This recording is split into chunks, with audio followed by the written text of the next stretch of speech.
હર હર મહાદેવ, જય ગિરનારી, જય શ્રી કૃષ્ણ। આપણી આ યુટ્યુબ ચેનલ પર આપ સૌનું હાર્દિક સ્વાગત છે। મિત્રો, શું તમે આ પંક્તિ વિશે સાંભળ્યું છે?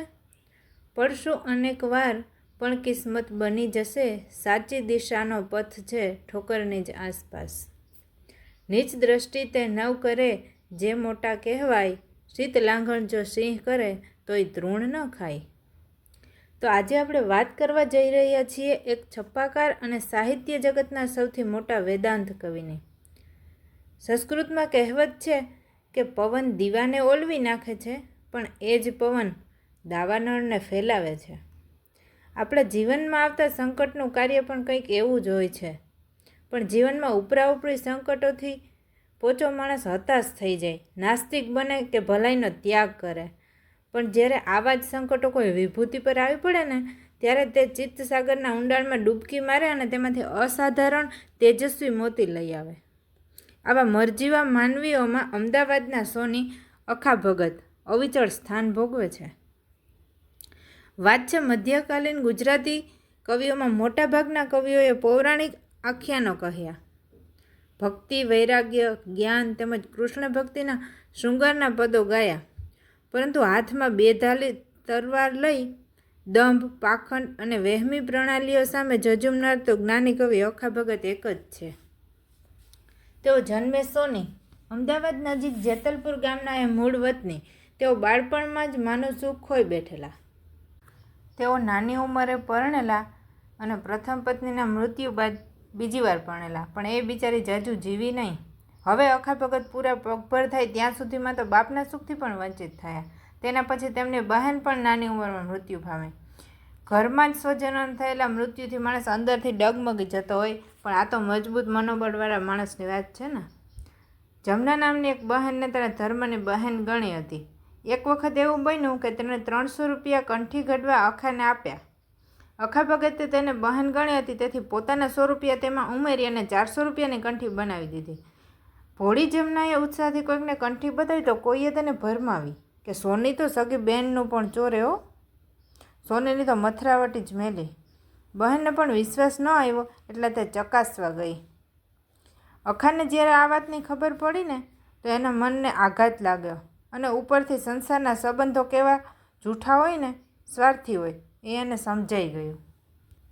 અને આ સમય દરમિયાન તો તેની કસોટી કરે એવો એક બીજો પ્રસંગ પણ બની ગયો। 1674માં અમદાવાદમાં જહાંગીરની ટંકશાળ અને અખા ભગત મહત્વના અધિકારી તરીકે તેમાં કામ કરે।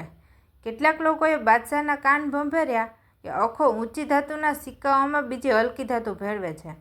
આ આડ આવ્યું એટલે રાજ્યએ તેને કેદ કર્યા। તપાસ ચાલી અને અંતે સાબિત થયું કે અખા ભગત નિર્દોષ છે। ત્યાંથી છૂટી તો ગયા, પણ હવે તેનું મન ખાટું થઈ ગયું છે અને સ્વેચ્છાએ તે સ્થાન છોડી દીધું। સોનીના ધંધાને પણ તિલાંજલિ આપી દીધી। ધંધાના ઓજારો કૂવામાં પધરાવીને દુનિયાના નિષ્ઠુર અને સ્વાર્થી વ્યવહારોથી દુભાયેલો આ માણસ હવે સત્યની શોધમાં નીકળી પડ્યો છે। તે મૂળ વૈષ્ણવ, પરંતુ આ સત્યશોધક જિજ્ઞાસુને પુષ્ટિમાર્ગે મહારાજોના મોજ શોખ અને વિલાસ બહુ ગમ્યા નહીં।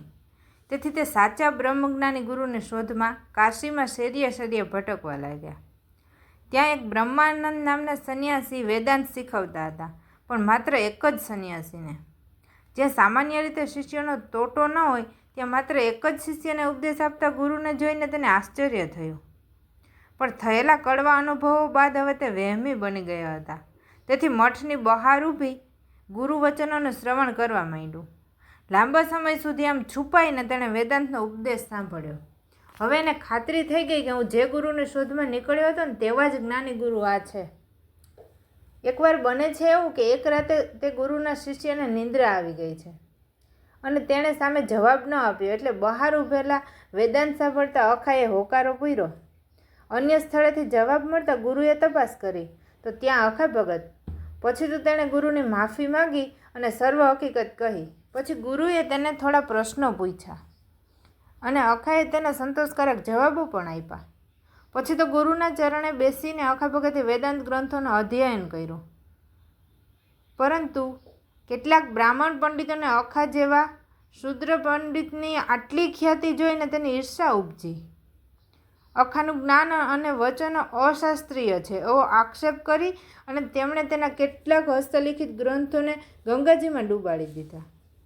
એના પરિણામે હવે તેણે કાશીનો પણ ત્યાગ કર્યો. એ પછી પંજાબીઓ અખાને સન્માનપૂર્વક પોતાના દેશમાં તેડી ગયેલા. તે દરમિયાન તેણે થોડા પદો રચ્યા અને પાછળથી ફરી ગુજરાતમાં આવ્યા અને ગુરુ ગોકુળનાથના દર્શનની ઈચ્છાથી દર્શને ગયા. પણ આ વખતે તે પહેલાં જેવો માલદાર અખો ન હતો, એટલે મંદિરમાં કોઈ એનો ભાવ ન પૂછ્યો. તેથી તેણે ગાયું કે ગુરુ કીધા મેં ગોકુળનાથ, ઘરડા બળદને ઘાલીનાથ, ધન હરે અને ધોખો ન હરે, એ ગુરુ કલ્યાણ શું કરે. તેમણે રામાયણ, મહાભારત, ગીતા, ઉપનિષદ અને યોગનો અભ્યાસ કરીને પોતાના આત્મતત્વમાંથી જ ગુરુને મેળવ્યા. અને પછી તેણે કહ્યું કે ગુરુ થા તું તારો તું જ. આજ આનંદ મારા અંગમાં ઉપનયો, પરબ્રહ્મની મને ભાળ લાગી. સમાજ અને ધર્મમાં પેસી ગયેલા અનિષ્ટોને પોતાના હૃદયની વેદના દ્વારા ઉઘાડા પડ્યા. તેના ભાષા સરળ, સચોટ ને વેધક. તેના 700 જેટલા છપ્પા અને 60 પદો તો ઘેર ઘેર પ્રચલિત. પંચીકરણ, અનુભવ બિંદુ, કેવલ્ય ગીતા વગેરે જેવી અનેક કૃતિઓ કરી. પણ તોય તેને પોતાને તો કવિ ગણાવવાની જરાય ઈચ્છા નથી. તે કવિ, પણ તે છતાંય તે કવિ જ છે. ઉમાશંકર જોશીએ પોતાના અભ્યાસ ગ્રંથ અખો એક અધ્યયનમાં તેને કાંતદ્રષ્ટા કવિ તરીકે ઓળખાયો છે, કારણ કે તે કવિના ધર્મ પ્રમાણે જ વર્ત્યા છે. તેમણે સૌથી અધિક બુદ્ધિવૈભવ કવિ તરીકે પણ બિરદાવી શકાય. ગુજરાતી ભાષાના ઉત્તમ કવિઓમાં એક જ્ઞાની તરીકે તેનું અદ્વિતીય સ્થાન હંમેશા રહ્યું છે અને રહેશે. તો આપ સૌને આ વાત સારી લાગી હોય તો આપ લાઈક, શેર અને સબસ્ક્રાઈબ જરૂરથી કરજો. જય હિન્દ. અસ્તુ.